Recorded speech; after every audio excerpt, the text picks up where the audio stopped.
You know, Jay-Z went on CNN on the Van Jones show and everything like that, and you could tell just the setup and everything, the respect that, you know, white America has for a guy like Jay-Z. You know what I'm saying? And the way he represents himself now, coming from the streets, being a hustler, to now coming in with a suit, and just his mindset seems very different, having children and things like that.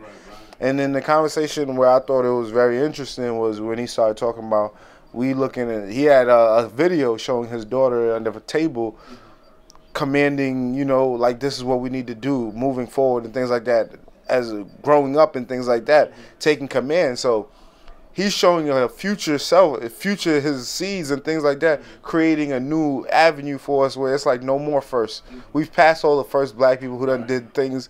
Now we're looking at what's next and how do we build forward from that. What was your opinion on just some of the things that he was talking about, and just, you know, seeing these guys on this major platform being able to talk about our problems with nobody in between that, you know what I'm saying? Right. And what is a new, and I think going to be a major platform,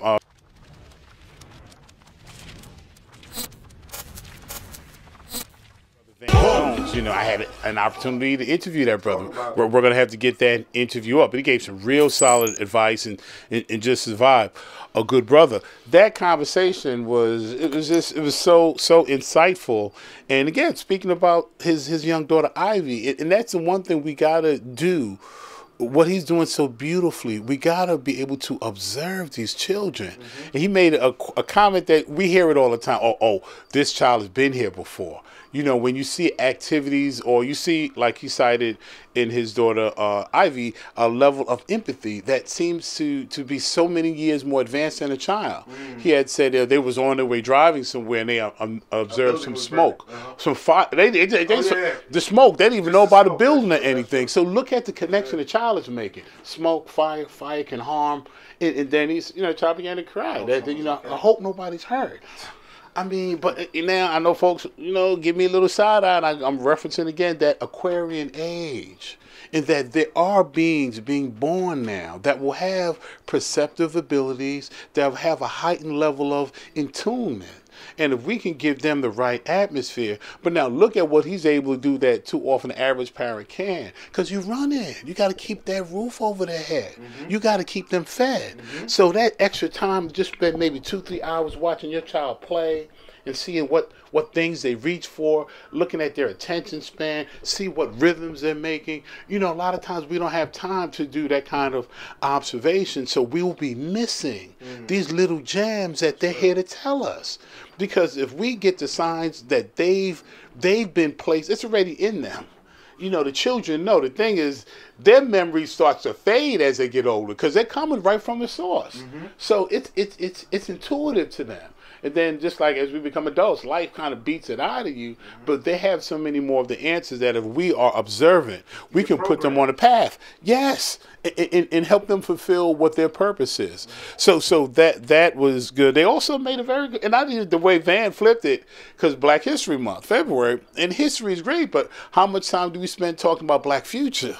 And that was deep. It was just a little play on words, great on history, but what discussions, what plans, what objectives are we laying forward for the future? And that's important, and not so much from a fantastical, you know, end times. I mean, I know some folks get into a real dramatic aspect of it. I mean, some of the basics, like I hit on some of our last bills, getting your credit clear. You know, that's important. Your health, things close to you.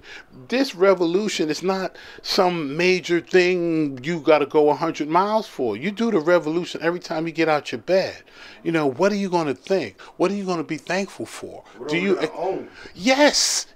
But even I feel like that's a major thing too, just owning things. And I'm not even saying that we all, everyone who's rich needs to have it, but even the regular people owning your rights to your music, owning the rights to your company, owning the rights to owning your own home, and things to just like, if I needed somewhere to stay, yo, there's extra spots here for us. I own it. No one's gonna tell you no here. I don't have a landlord to tell me I can't bring this person in. Things like just simple things. Owning a couple corner stores. a few supermarkets.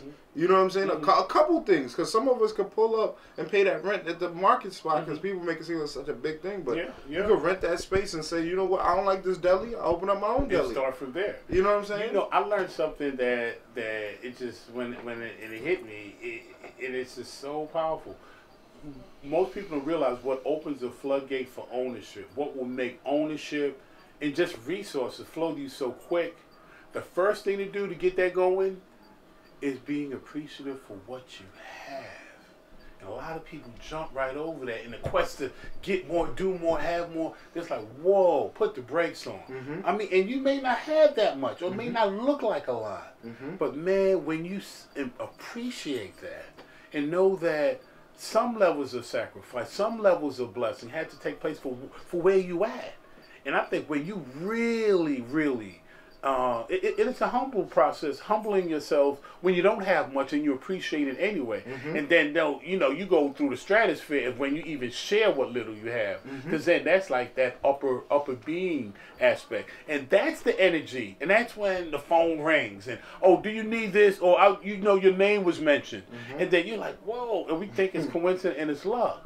But so if folks, if you're thinking about a lot of stuff that you may want to accomplish and need, great. I'm not saying not have that as a major focus, but you better be real clear about the things around you right now. And if you got good people around you, I hope I love you is a frequent part of the words that you're sharing with them. And not just in that, I hope you do things special for the people in your circle. If health is a blessing for you, be thankful for that every morning. If there's a positive thing going on in anything related to work you do, if successes are coming, even small successes, the big ones will be there. Be truly appreciative for the things that you have right now, and just watch how those doors begin to open. But looking at the door, waiting for it to open, and you got things in front of you that you ain't even glance at. And no, it's like the universe sees that. Some give you some more stuff that you're going to not paying attention to while you're looking up at another door. But if that flow is like, whoa, if you're nourishing and taking care of and honoring what you have, that's where the universe wants things to be. You're a caretaker. You're going to take care of anything you get. But if you're ignoring and non-appreciative of what you have, how can that open anything else to you but more of that? So, I mean, on a philosophical level. But the nuts and bolts, get a store. Own, so you don't have to protest and get on other folks' nerves so they can, you're going to give me. No, you went and got it, then I think I can go and get it too.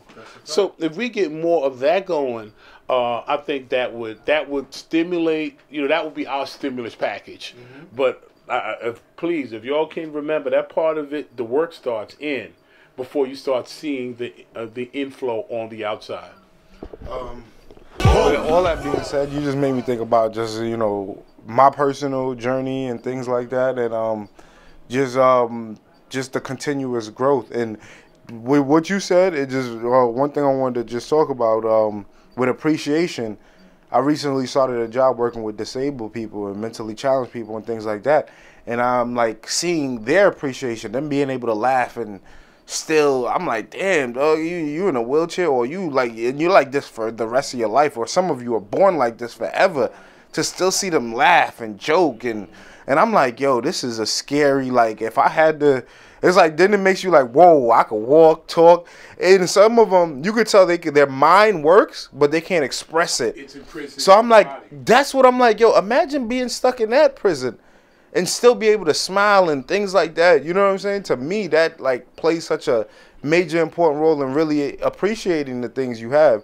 And also, going back to ownership, I've been traveling a lot, and I've been taking a lot of these China buses and things like that. And I'm like, look how these Chinese people were able to buy low-cost buses, things like that. They even selling chips and water on the bus to make extra money on top of that. And I'm like, damn. The grind is real. Like, imagine we put something together, and we could, like, they are running the underground bus market. You know what I'm saying? $20 to get to Virginia. You know, it's like nobody can. You feel what I'm saying? So, like, when I think about these things, I'm like, yo, they're not doing nothing extravagant, but they're working together. You know what I'm saying? I'm sure they're not all rich, but once you put 20 guys together, I'm sure 20 of us working together and putting in $1,000, that's 20,000.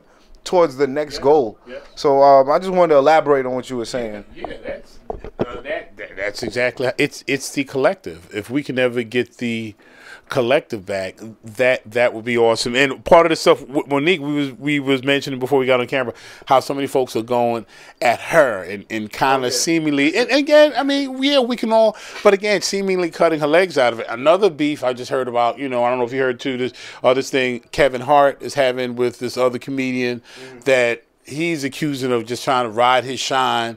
He did a stand-up. And, I thought comedians do that. They bust on each other.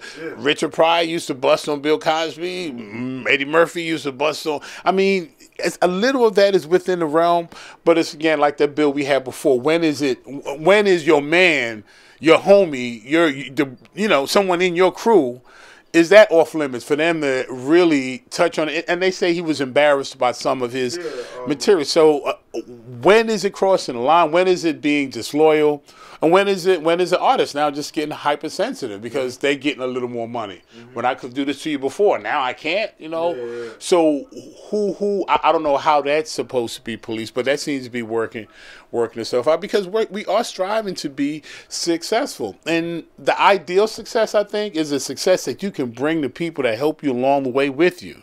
Now, I think too often our people get successful, and a lot of the people that were there in the earlier stages of their rise, for whatever reason, don't survive this sojourn till they get to the top. So they're around a bunch of people that may be only financially driven to be in their space or in their entourage. So then you have a situation where, loyalty or having a kind of bond that is protective in these kinds of environments, they don't form because you don't have enough time to really build these strong enough relationships. As you get more money brings you into things and circles that if you haven't had certain exposures and experiences prior in your life, you can run up into things that you're not ready for, and you make decisions either on a personal level or on a financial level that just don't work out well for you long term. And I think a lot of these artists with the bankruptcies or a lot of these short-term marriages or these connections that end up, both of them in drug clinics. So there's a lot that just goes on when your life is moving so fast and you're having to make decisions about things you know nothing about. And then you don't got loyal, competent people around you to help you through it. It's a perfect storm, just looking for some place to happen. And the final, well, I'm gonna end this last one with one last question, and then we move on to the next topic. Speaking on the Jay-Z, everything he was speaking about, where do you see the future for black people? And I mean the immediate future, you know what I'm saying? And just from things you're seeing and things that are coming together, where do you see us, even if it's next year or the year after, 2020? These things, before that sounded like such a far place in the future, 2020, but it's tomorrow. So where do you see us moving, you know what I'm saying? Well, for me to take the immediate pulse right here in New York, that's why it's so interesting. So much of, the cultural social media phenom has centered around 125th Street. When I go to 125th Street, I can take the pulse of the community just by watching the flow of the people. How many families are out? How many elderly are out? What are their? What's their posture? What's their continence? Is it heavy? Is it burdened? Do I hear a lot of laughter? Do I see a lot of bags of people generating commerce? So that tells me the immediate climate, and especially if something had occurred in the news. I remember, and I'll never forget the day I had out there. There was a shooting on 125th Street, a lot further east than where the Apollo is and where most of the guys shoot across from the Apollo. This is near Lexington Avenue. This was a black person that it was thought that person was breaking into a car, but it was later found out that this brother was chasing someone who had broken into a car, and the brother was an undercover officer or an off-duty officer, but he had his revolver. Now, he was chasing a perpetrator, cops, uniform officers came on the scene and ended up killing the brother. It's not the first. I mean, white cops kill black cops all the time nationally when they're not in uniform. But this was literally on 125th, and it set up a scenario because whenever one of us dies, we automatically, justice is not something we automatically expect from the system. We like, okay, what kind of okey doke they're going to run through now? They had the brother handcuffed on the sidewalk while he was bleeding to death. There's so many other things just made it such an egregious offense. Now they say, okay, that's standard procedure. This is blah blah blah. But yeah, so this is one of your own that died in that fashion. So anyway, that's right on 125th, and it happened late in the evening. I believe it was a Thursday, and I was out there that Friday. You know, I could see it in the physical, the faces, the pain, the eyebrows, and the few people I spoke to was the first thing that came from them. So that's how you can tell how our people feel towards the future. It's going to come down to the basics, man. It's the basics, you know, our health. And I know it becomes redundant, but what we eat, what we drink, how much rest we get, how we manage stress. Our finances, again, getting out of debt. If we're doing more of that,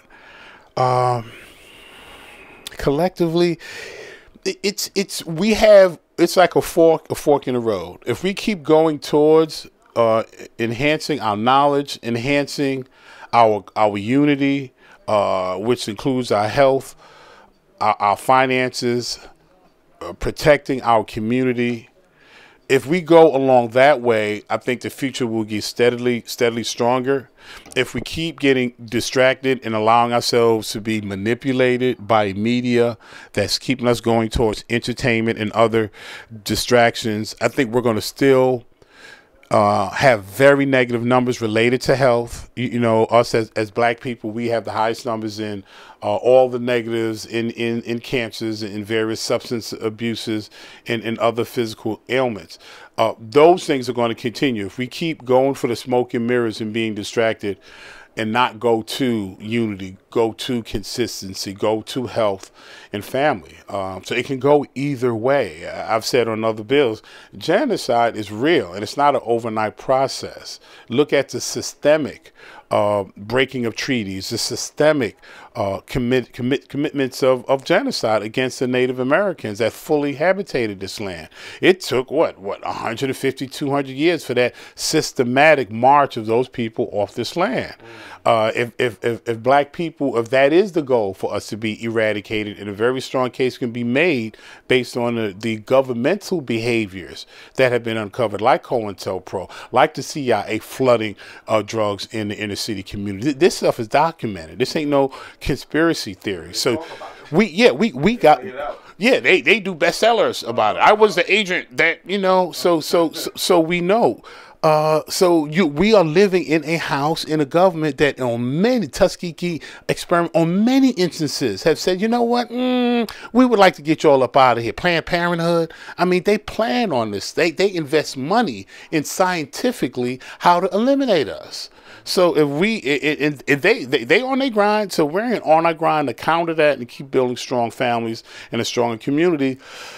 It could hit us, hurt us, and it'll be that much further for us to work to get back from. And just adding to what you said, is like, look at the whole movement, don't shoot. I mean, the whole Black Lives Matter movement, which is funded by George Soros, things like that. So even on a political, social, whatever we try to do, and then now you could imagine it's also being put in play within our Facebooks, our Twitters, our timelines, things that they want us to see. We have a whole thing called Black Twitter and all this, so it's like a whole mindset that puts us in a box or in some type of where it's like, is this just Black Twitter? Is it Twitter for everyone? Yeah, but it's like Black Twitter, and you know what I'm saying? So it kind of shows like they're creating these things to put us in. You know what I'm saying? It doesn't matter where we go, whether it's technology, whether they're creating that black box. Right. And it's real. Many people, I think some people might have missed the detail. One of the things about the collusion with Trump and one of the tactics that it's been said, I think it's even been proven. I don't even think it's open for question. that Russian government used was planting stories throughout YouTube, dealing with race, dealing with Kaepernick. It was right at the midst of the one knee, and they had writers, and this stuff was targeted, and they flooded it because they knew there was an algorithm that was affected when people saw these things and they wrote stuff. That's what I'm saying. And they stimulated and shaped a foreign and planted government. information. Yeah, so everybody, even now, they're tracking Facebook. They track what you buy, where you go, who you click. They're looking at how to extract as much from each individual as they can. And the best way they can do that is with information. The more they can find out about you, your likes, your dislikes, your habits, your rhythm, your behavior, they just make you the perfect consumer for whatever, or a perfect potential consumer, because then they sell that information to all these people with the different lists of stuff that they're trying to get into your home or get you to consume.